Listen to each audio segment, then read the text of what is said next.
So today we are reading from Srimad Bhagavatam, 4th Canto, chapter 27, text number 21. Om Namo Bhagavate Vasudevaya. Om Namo Bhagavate Vasudevaya. Om Namo Bhagavate Vasudevaya. Om Namo Bhagavate Vasudevaya. Om Namo Bhagavate Vasudevaya. Om Namo Bhagavate Vasudevaya. Kadachit Atamana Sa Brahmalokat Mahim Gotam Vavre Brihat Vratam Mam Tu Janati Kamamohita Kadachit Atamana Sa Brahmalokan Mahingatam Vavre Brihat Vratam Mam Tu Janati Kama Mohita Kadachit Atamanasa Brahmalokan Mahim Gatam Vave Brihat Vratam Mam Tu Janati Kama Mohita Kadachit Atmana Nasa Brahma Lokan Mahingatam Vavre Brihadalam Vavre Brihadratam Mamtu Janati Kama Mohita. Janati Kama Mohita.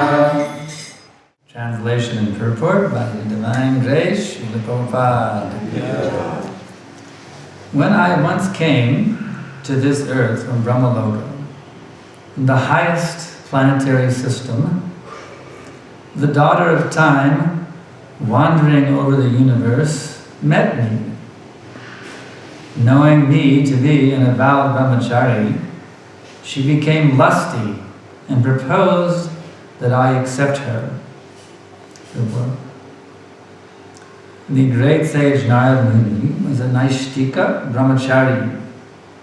That is, he never had sex life. He was consequently an evergreen youth.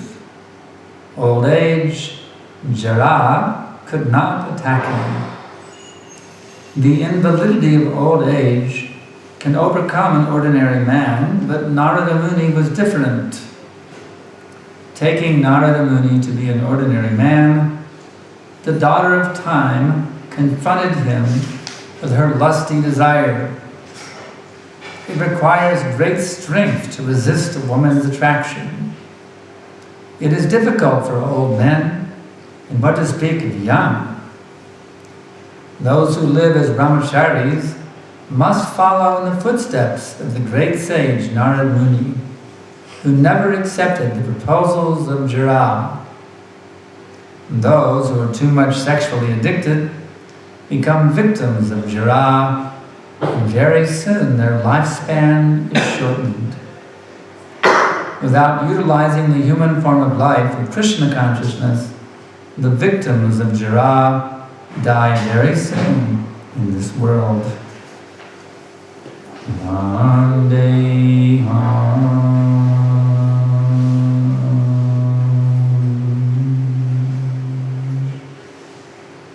Shri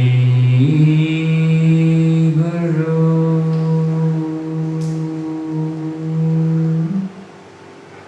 Shri Jata Balakamama Shri Guru Vaishnavanscha Shri Rupa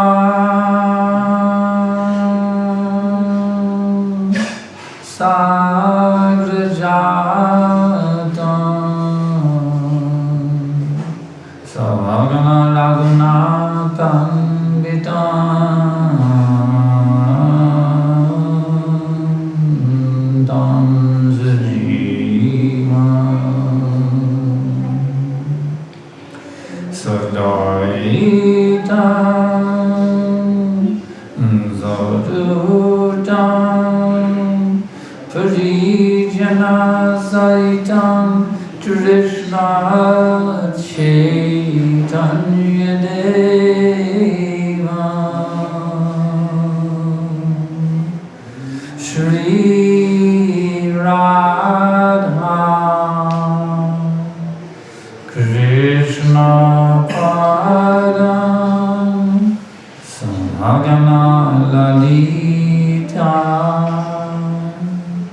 Shri Vishamtamritamscha.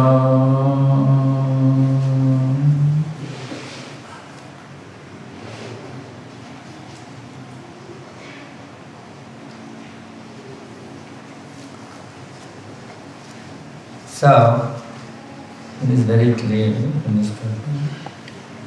Sense gratification means death. Early death. The more one gratifies this, they are calling death very, very near. So if one, even in this body, if one would like to engage this body for many years in serving the mission of the Lord on this planet, then it is advised that one give up material sense gratification. It is advised that one should be brahmachari. Brahmachari means, Prabhupada explains, utilizing sex life only for procreation. So, one who is married, he may beget a child in his way, according to religious principles. Once in a month, they are allowed to try to make their wife pregnant. Just after the menstrual period, after chanting 50 rounds of japa, once in a month. That is illicit sex. That is also considered brahmachari. But to engage in sex life simply for enjoyment, even within the cover of household, Krishna conscious married life, that is illicit. And such activity will rob one of one's duration of life. So, whether one is in any position that one is in, one must utilize sex life only according to the principles. Otherwise, if one is not in a position, one is not a married man trying to make his wife pregnant, then there is no sex life whatsoever.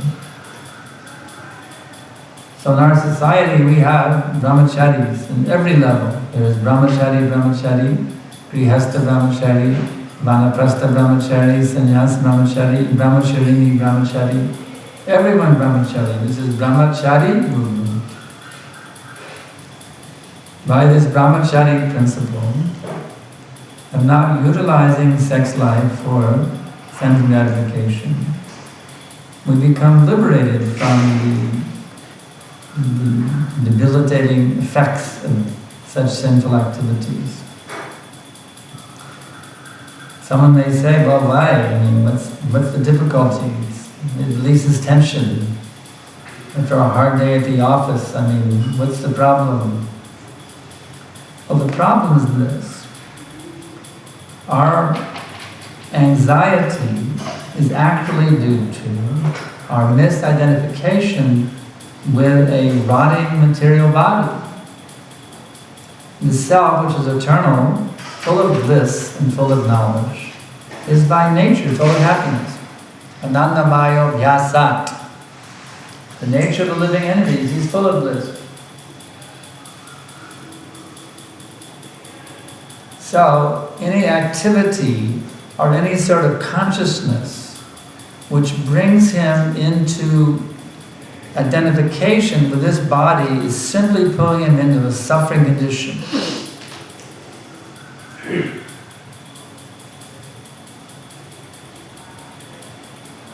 The more you can detach yourself from your body, the more you can be fixed firmly in the principle of Aham Brahmasmi, I'm the eternal servant of Krishna. I'm not this body. To that extent, you're going to taste the nectar. You're going to be swimming in an ocean of bliss, surfing in the waves of Lord Chaitanya's mercy, hanging 10 on the wave of Lord Nityananda's mercy.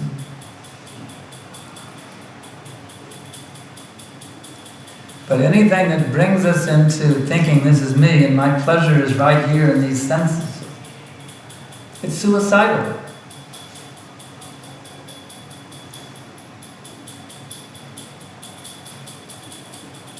Therefore, brahmachari, because the most powerful pleasure in this body is sex pleasure. Actually, it is nature's arrangement to encourage the living being to procreate, because actually there's so much difficulty in having children. Prabhupada explains, if it wasn't for this heavenly pleasure in sexual intercourse, no one would have children. In fact, no one would have children. But there's so much pleasure, Prabhupada says, it counteracts the distresses of having children. This heavenly pleasure. But an intelligent person, he analyzes, why should I get this heavenly pleasure for a few seconds and then I have to undergo so much austerity for the whole life? Is it a very intelligent thing? As Prabhupada has taught us, there is Shreya and there is Preya. Preya means that which is immediately pleasurable. It may be very, very pleasurable in the immediate moment. Preya. Shreya means that which is pleasurable in the long run. There's the short run pleasure and long run pleasure. Of the two, which is better pleasure? The long run pleasure, it is better pleasure. It's like I remember when I was a high school student in Houston, Texas. And around May, it was very hot and muggy. We had no air conditioning in the schools. We were very, very intolerable sitting in the 5th period physics class. But some of the boys, they dropped out. And they got some job and they got a hot mug. So they would be out there on the street in front of the school, as we say, burning rubber up and down the street. Running their hot rods up and down the street to show off to all of us, ha ha ha, I'm out here having a great time and you're suffering there in 5th period physics class, etc. So they're getting their preya, you see, that instant gratification. Now 10 years later, where are they? They're still working at that gas station, earning some minimum wage. And those students who stuck it out through 5th period physics class, now they have some college degree, they're sitting in an air-conditioned office somewhere making a big fatty salad. Well, that's Shreya. So, Shreya means you forego the immediate pleasure to achieve a permanent, long-lasting pleasure which is thousands and millions of times greater than any pleasure you could have gotten in that immediate moment. But you have to have faith in the principle. If you don't have any faith in the principle, then you'll just go for the immediate pleasure. So this Shraddha or faith is a very, very important thing, as we studied in our retreat, our Shraddha Prema retreat. This Shraddha is a very, very important thing. One has to have faith in this principle that if I forego the pleasures of sense gratification, the pleasures of the tongue, the pleasures of the genitals, etc., if I forego this pleasure, I'm going to achieve something which is far, far greater, far, far more valuable, far, far more long-lasting. It's a very important principle, this faith.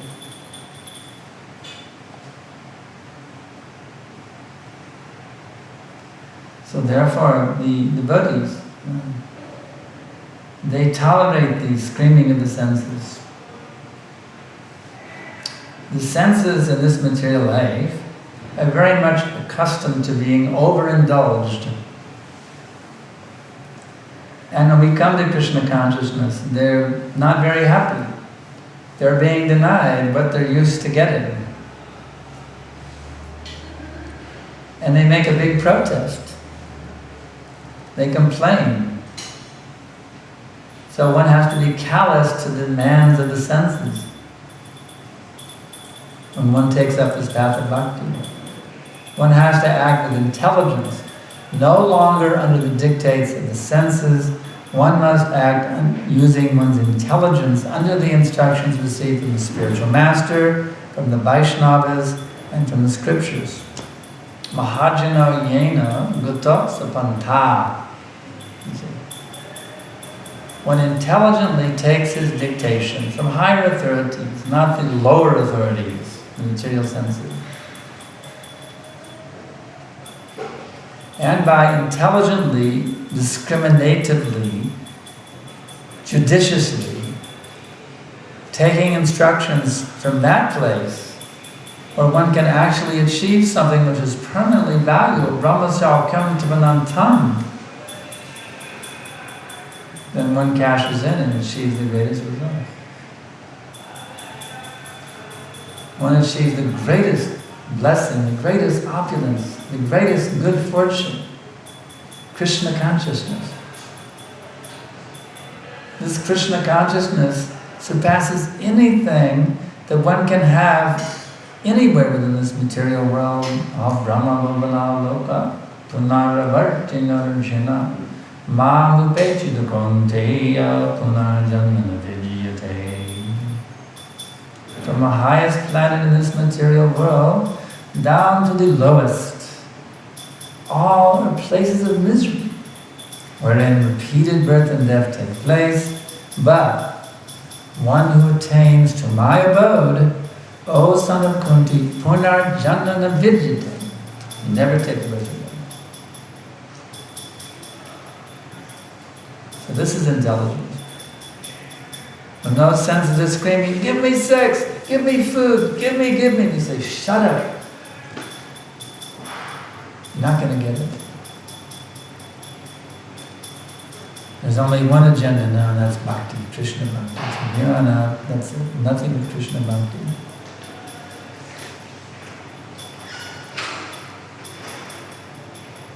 Don't be dictated to by your senses. You become the dictator of your senses. That is Krishna consciousness.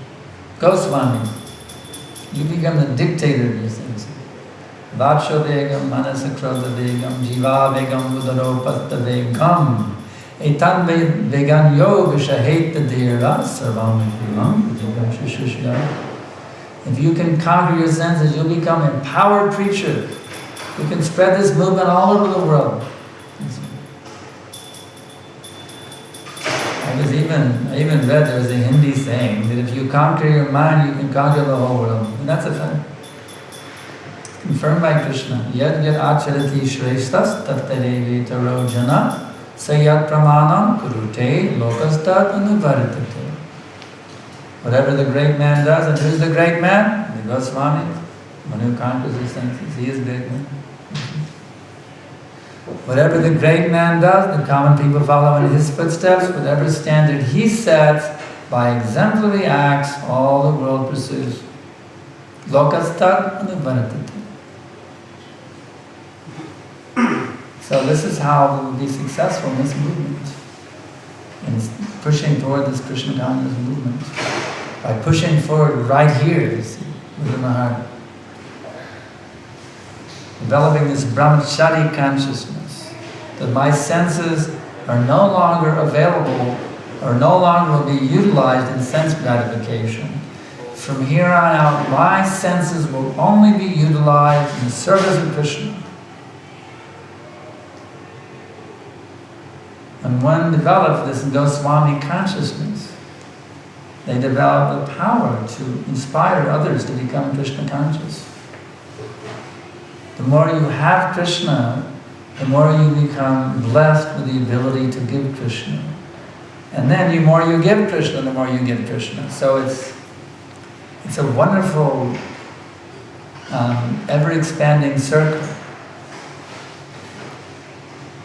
The more you become Krishna conscious, the more you're empowered to give it, the more you give it, the more you get it, and the more you get it, the more you have it, the more you have it, the more you can give it, and it just goes on like that. It's intoxicating. So nice thing. It's so wonderful. The ultimate gulab jamun. Actually, it is wonderfully described by Rupa Goswami and Padyapali.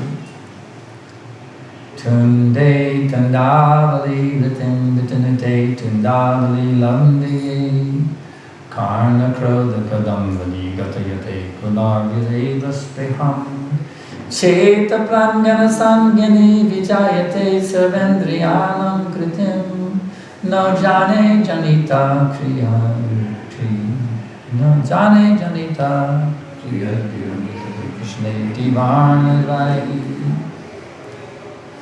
Rupa Goswami is saying, I do not know how much nectar these two syllables, Krishna, have produced. Because whenever I utter this Krishna, it's not simply utterance, it is dancing in my mind. And there's so much nectar when it's dancing in my mouth. This one little mouth just can't get all the nectar, so I have to have millions of mouths. And when that sound vibration, Krishna, comes around and enters the holes of my two little ears, there's so much oceans, unlimited oceans of nectar in that Krishna. I want millions and billions of ears, so I can get more and more and more of that nectar. And then, when those names, those sweet, sweet names, enter into my, dance in the courtyard of my heart, my mind is completely conquered, and I'm stunned in a state of transcendental wonder.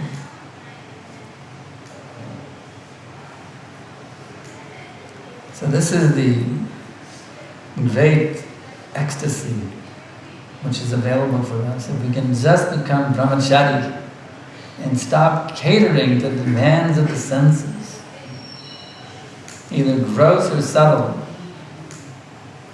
If we can just really become strict brahmachari, that from now on my every thought, my every word, my every deed, in all times, all places, in all circumstances, must be pleasing to Krishna. It must be pleasing to Srila Prabhupada. It must be pleasing to my spiritual master.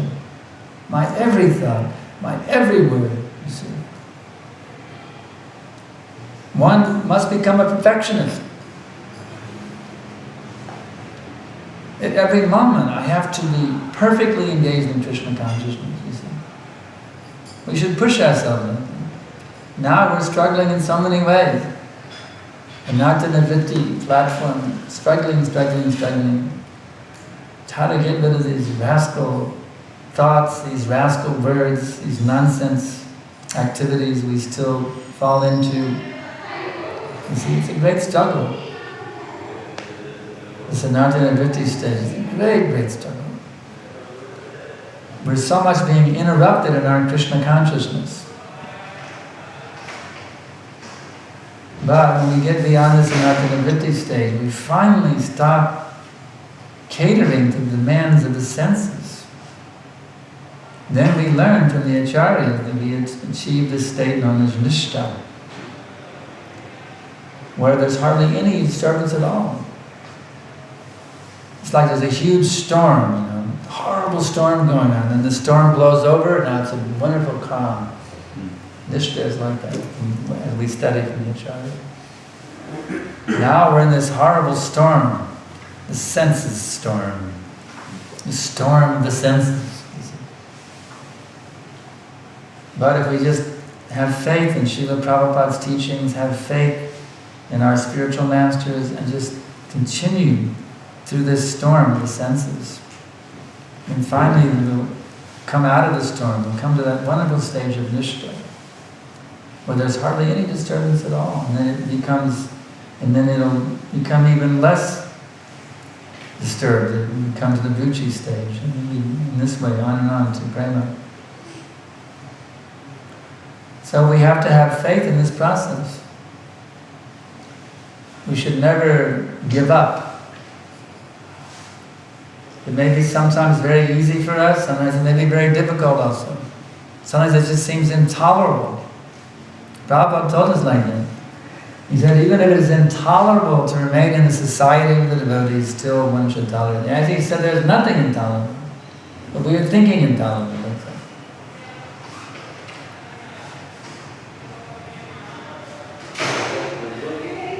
Actually, it is simply nectar. Prabhupada told us in the Yoga System series. He says, if you just try to find one point, you can say, Swamiji, this point is troublesome. He said, there is no trouble at all, it is simply recreation. Actually, that's it. It is simply recreation. We're just in the dancing party of Lord Chaitanya, singing and dancing, actually. But due to our conditioning, to millions and billions of lifetimes of trying to be the enjoyers of this material existence, we face so many troubles, so many troubles, so many troubles. So we have to purify our vision. We have to learn to see through the eyes of the scripture, Shastra Chakshus. We have to see through the eyes of Prabhupada. How would Prabhupada see it? Prabhupada Chakshus. How would Prabhupada see this situation? It's like sometimes I may have some conflict with a godbrother. We may have some harsh words, some harsh feelings. But then I think, wait a minute. How would Prabhupada see this godbrother? How would I have my vision, which is not so elevated, but how would Prabhupada see this godbrother? All the years of dedicated service, selfless service he's rendered to the mission of Srila Prabhupada. Then immediately my feelings are much better. As soon as I think, how would Prabhupada see this devotee? Prabhupada would see how great serving is the mission. So in this way, if we try to get beyond our own conditioning, try to see how would Prabhupada view this. And if we study his books, then we'll know. The more you read Prabhupada's books, the more you can understand how Prabhupada sees everything. So we should try to always see the way that Prabhupada would see something. And then our vision will become improved, and one day it'll become perfect. So that's why this program we have, that Prabhupada has given, regularly studying Srimad Bhagavatam, all the activities that Prabhupada has given us, Kirtan, Tulsi Puja, Arati, Sankirtan, living together, working together, always engaged in Krishna consciousness. These are very, very important activities. These are the remedial activities to cure us of the disease, Bhava Roga. This repetition of birth and death. This is the cure, this is the remedy. So we should take it with great enthusiasm. We should be very, very enthusiastic for this program of Krishna consciousness. If we're not enthusiastic for this, I guarantee you we'll be enthusiastic for sense gratification. You're going to be enthusiastic for something. Enthusiasm will always be there. You'd be tamasic enthusiasm, rajasic enthusiasm, sattvic or shuddha sattvic enthusiasm. Enthusiasm will always be there. So what are you going to be fired up about? Sex life? Eating? Sleeping? See, we have a choice. What am I going to be enthusiastic about? Those who are intelligent, they say, let me develop this utsahat, this enthusiasm for hearing and chanting the glories of the Lord. But let me be very leading to this Krishna consciousness. This is the secret given by Rupa Goswami, actually, of how to become Krishna conscious. Krishna bhakti rasa babita mati kriyatam yadi kutopi labhyate tattalayam vimuyame kalam jamna kotir sikitaya labhyate. Pure devotional service in Krishna consciousness cannot be had even by executing pious activities in hundreds, thousands, even millions of lifetimes. It can be attained only by paying one price, and that is tattalayam, the intense greed to achieve it. If it is available somewhere, one must purchase it without delay. So Srila Prabhupada has made it available here in this wonderful institution, ISKCON. He has made this Krishna Bhakti, Krishna Rasa Bhakti. He has made it available. So we should become very, very greedy. Where is the kirtan going on? Where is the Bhagavad Gita going on? Where is the preaching going on? I want to be there, I want to be a part of it. This enthusiasm, this greed, you see, is the way that we'll become Krishna conscious. So I can ask now if there's any questions.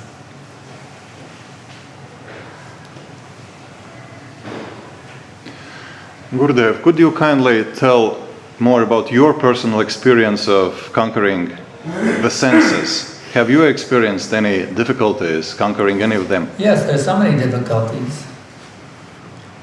Honestly speaking, so many difficulties are there. But the beauty of this process is that if you weather the storm, you stay on the course in spite of the difficulties, those difficulties become lesser and lesser and lesser over a period of time. If you stick, as I've strictly followed the principles all along, 16 rounds, the 4 principles. So that if you stick with the principles and you don't deviate from those principles, then what happens is, even though there's difficulties, there's agitation of the mind, etc. Those difficulties, they just fade away. It's like you put a glass of water in a room, after a while it's going to evaporate. So as long as you don't feed more fuel into the fire of sense desire, that fire of sense desire will gradually die down. So there is difficulty. But that difficulty becomes less and less and less and less and less. If I look back over the 40 years since I started this process, it's shocking to me to remember how crazy I was. And I just think of how kind Vishnujana Swami was. I mean, if I was preaching to somebody like myself now, I'd probably say, get rid of this guy, he's a complete jerk. He's not at all qualified for Krishna consciousness. Get him out of here. This weirdo, you see. But Vishnujana Swami, he was just an ocean of mercy. It's just an unbelievable ocean of mercy. And because of his kindness, especially because of his kindness, and also of course Prabhupada's kindness that was behind his kindness, the remedial process has, over 40 years, following this process, I'm amazed to see how powerful this process is, because I know how wild and how crazy I was. I was really wild, I was really crazy, no doubt about it. And now, I'm still pretty wild and crazy in my opinion. But it's much better than it was. I can say that. It's much, much better. It's just amazing transformation. And if I think, if I've had this transformation now, the thing is, the more you get transformed, it's geometric progression. And the more you advance in Krishna consciousness, then the quicker you advance. So then it becomes more exciting the further you go along the pathway. even like a businessman, he starts off just struggling to earn $1, $1 profit, and then he's earning $10 every day, and then it goes to 100 and 1,000 and $10,000 a day and $1 million a day. It's geometric progression. The more you become successful in any field, then the more you become, then the quicker you can advance in that field. So the same thing applies here in Krishna consciousness. But if one is having difficulty in the beginning, just persevere. That's even the I Ching gives us that very good advice. Perseverance furthers. Stick with it. If you're having difficulty, just tolerate it. Just stick with the process. Because it really does get easier. It gets easier and easier. It gets sweeter and sweeter. And pretty soon you get to the point where it's like eating the ultimate club genre every minute. You can get to that point. It's just like, wow. You wake up every day and say, wow, this is really ecstatic. That day is awaiting us. And we'll just wake up and every day in a state of complete bliss. Wow, I get to serve Krishna another day. How fortunate I am. This is bigger than winning the lottery. Another day of Krishna service, you see. That day is awaiting us. You see. Simply have to stick with this process. Any other question? It said that she approached Narada Muni, right? But Narada Muni, he's transcendental, so there's no question of him succumbing to. So it says in the Bhagavatam that only but Narada Muni is free from this sex desire. Only what? Only but Narada Muni is free from sex desire. But what's the big deal? Because he's transcendental. He's got a spiritual body. Okay. So what's the big deal making a statement that Narada Muni's, he was able to succumb a woman, the daughter of time, when he's got a transcendental body. He's not affected like we are. Okay. So is there a question? Hey? Is there a question? The question is, what's the credit that Narada Muni's being glorified? What credit does he get because he's so transcendently situated that he didn't have to really conquer anything? No, he conquered something to get to where he is. It's not that Narada Muni has no credit. No, he has the greatest credit. That he achieved such an exalted state of consciousness. And those sages who blessed him with their Mahaprasad, they also give credit. No, it's not that, well, for you it's no effort, so we don't really give you any credit, Narada Muni. No. But everyone, informally, he actually was it's described in the Bhagavatam, he was a pop singer in the heavenly planets. Surrounded by all these, he was singing love songs, like a Beatles songs type thing, all these young girls in the heavenly planets. But he came out of that. And he became the great Narada Muni. So he gets credit for that transition he made. He gets all the credit. I mean, he was completely caught up in a pretty young girl. And look what he achieved. So he gets all credit. We give all credit. Narada Muni ki jai. We give him all credit. We don't think, you don't get any credit, you're Narada Muni. You're not disturbed by attraction. No, we give him all credit. You're the great Narada Muni. You conquered being a beetle in the heavenly planets. And now you're the great Narada Muni. Evergreen brahmachari youth. You see, we give him all credit. So the thing is, we have to learn to give all credit and recognize the greatness of all the Vaishnavas. You see, we have to recognize the greatness in the devotees here also. You see, we have to see how these devotees are great. The more we appreciate the greatness of the devotees, then we become great. The more we find fault with the devotees, well, then we remain in faulty condition. So it's very important to always learn to appreciate the greatness of the Vaishnavas. It's very, very important. Krishna confirms very clearly in the Adi Purana, Ye me bhakta jana parta, na me bhakta chaitanya. If you're my devotee, you're not my devotee. But if you're the devotee of my devotee, then you're my devotee. So we have to appreciate these great personalities. And we have to see the great personalities in our midst also. How these devotees are great. Because that's how we become recognized by Krishna. Not that, well, I can play pretty cool Madanga beats, or I can quote a few shlokas. Not like that.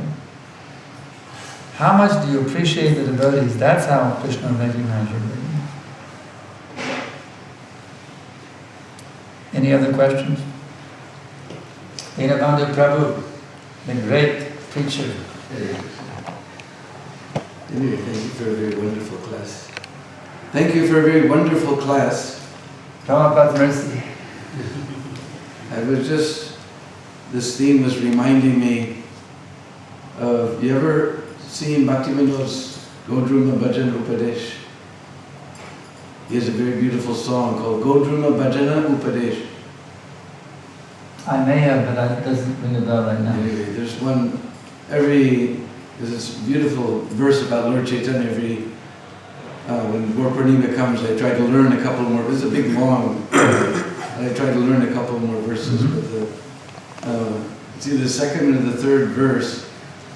Ramani jana sangha sukham chasake chalame bayadam guru shartaharam harinama sudara samatamatir bhajagodra makanana kunja bidum. So he says, just worship that beautiful golden moon of the kunjas of the forest of Godrum. Ramani jana sangha sukham chasake. That happiness in the sung in the midst of Ramani, beautiful young girls. Ramani jana sangha sukham chasake. That happiness. Charame bhayadam purushartaharam. In the end, it will just leave you full of fear, bhayadam. And purushartaharam, all your good qualities will be taken away. And Purusharth, you will miss the goal of life by these things. So what to do? We're all trapped. Prabhupada said, me, you, bird, bee, everyone.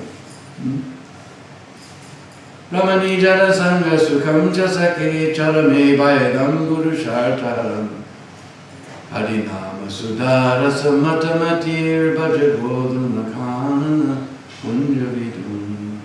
He says, harinama sudara samatamatir.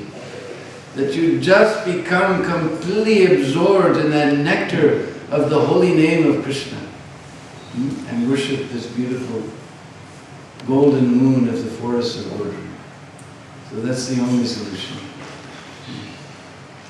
How to weather the storm is we have to become, it's Harinama Sudha, that nectarine rus of the Amrit of Harinam, Harinama Sudha rasa matamit, you just become absorbed. Forget everything, just become absorbed in the Harinam. Otherwise there's no solution to weathering the storm. And Prabhupada said like that there is no safe position in this world except for kirtan das. In introduction to the Sangha, it says nothing. And we have to learn how to dive very, very deeply. The deeper you go, the sweeter it is. It's just like in the ocean, sometimes on the surface of the ocean, there's big, especially in Texas, we see big hurricanes, great turbulence on the surface of the ocean. But if one goes deep, starts diving down within the ocean, the deeper you go, within that ocean, there will be less effect of that hurricane, and less effect. And finally you get deep enough, there won't be a single trace of that hurricane. So the surface of the ocean, that is the material energy. But you go deep, deep, deep, deep, deep, finally you cross through all the coverings, you get totally in a spiritual existence. Just by this Harinam, it will take us all the way to Krishna Loka. All the way it will take us there. Prabhupada ordered me. He said, now, one brother, he said, now you just qualify yourself to see Krishna face to face. So that qualification is to take shelter of the name. So Krishna is actually there waiting for us. We just have to go deep enough into the name. Right now we got these obstacles. We got lust, we got anger, we got greed, we got madness, we got illusion, we got envy. So many stumbling blocks are there. You see? We have to have complete faith that this name will carry us through this storm to the other side of the reality, the other side of existence. That side where Krishna is there waiting for us with his beautiful smiling face, blowing the fifth note on the flute. That inconceivably beautiful flute will be able to relish, and just as the cow was stunned by that flute, we will be stunned by that flute. It's waiting for us. We just have to go deep, deep, deep, deep into the name. Sometimes everybody says, well, what do you mean deep? They don't even understand what that means. But I explain to them, you ever go to a movie and get totally absorbed, so absorbed in the movie, when it was over, you're like, wow, I forgot it was a movie. You see, everyone has the experience of becoming deeply, those of us who used to watch movies, hopefully nobody's still doing that. You get so deeply absorbed in it, and it's over, you go, wow, I forgot I was here in this movie theater. So in the same way that one can get very much absorbed in a movie, this is the ultimate movie, you see. Krishna's pastimes, Krishna's name, the soundtrack. So you just get so deeply absorbed that this becomes the reality. And whereas the movie is just something on the screen, this is real. Actually, this material world is the movie, but we're thinking it's the reality. If you go deep, deep, deep, deep enough, then you'll actually see that's just a movie happening over there. It's a cinema being projected on the screen, the Mahatattva. This is the real thing. You know, Mother just sort of packed Krishna's lunch bag, and now it's time to head out to the forest and herd the cows. You know, that's reality, you see. That's the reality. So it's there waiting for us. We just have to go deep enough into the name, fame, form, pastime. Sometimes somebody says, well, you know, the name isn't, I need to meditate on Leela when I'm chanting Manjala. I mean, the name just doesn't have enough juice. I mean, I gotta think about Leela while I'm chanting Manjala. But actually, all the Leela are there, and then everything's there in the name. In Krishna's name, in those two syllables, Krishna, everything is there. The unlimited names of Krishna are present in Krishna. The unlimited pastimes are all there in those two syllables, Krishna. Every quality, the 64 qualities, every relationship that Krishna has with every single devotee, everything, absolutely everything about Krishna is completely capsulized in, or encapsulated in those two syllables, Krishna. So that's all we really need. Krishna. So we just have to have faith in the name, complete, total faith in the name, and that name will carry us. That name, this is the Goloka Vrindavan Airlines. That name will carry us. You just take shelter of that mantra vimana, the nama vimana. Take shelter of that name and be carried back to Krishna's eternal abode. We read in the Nectar Devotion about that Brahmana in South India, on the bank of the sacred Kaveri River. He had this desire to worship the Lord with great opulence, but the poor Brahmana, he had no opulence. But then he heard in one meeting that you, just by meditating on some service, you would get the benefit of doing this service. He said, oh, very good. Now I will meditate on opulently worshipping the Lord. Everyone has read that story. It's so nice example. So he's meditating on gathering all the different ingredients, making all the preparations. And then he's making the sweet rice, and everyone knows sweet rice is very nice when it's cool. Not so nice when it's warm. When it's cool, it's very, very nice. So he wanted to make sure it was cool, and lo and behold, when he tested it in his mind, he burned his finger, and he was so absorbed in that meditation, actually the right finger, he actually burned his finger. And Lord Narayan was so pleased with his intense absorption in tranquil meditation he said, let's bring him back right now. The Vaikuntha airplane shows up. So do you think Krishna could also do what Narayan could do? Of course. He has every power and opulence of Narayan and more. So, actually, if a devotee could be so absorbed in Krishna's name, just as that Brahman was so absorbed in meditating and making all these wonderful preparations for his Lord Narayan, one can become so absorbed in Krishna's name that Krishna says, that devotee is chanting with so much purity, so much intensity, so much faith, so much joy, so much love. Let me immediately bring him back right now to my transcendental abode. So yes, the name, there's a lot there.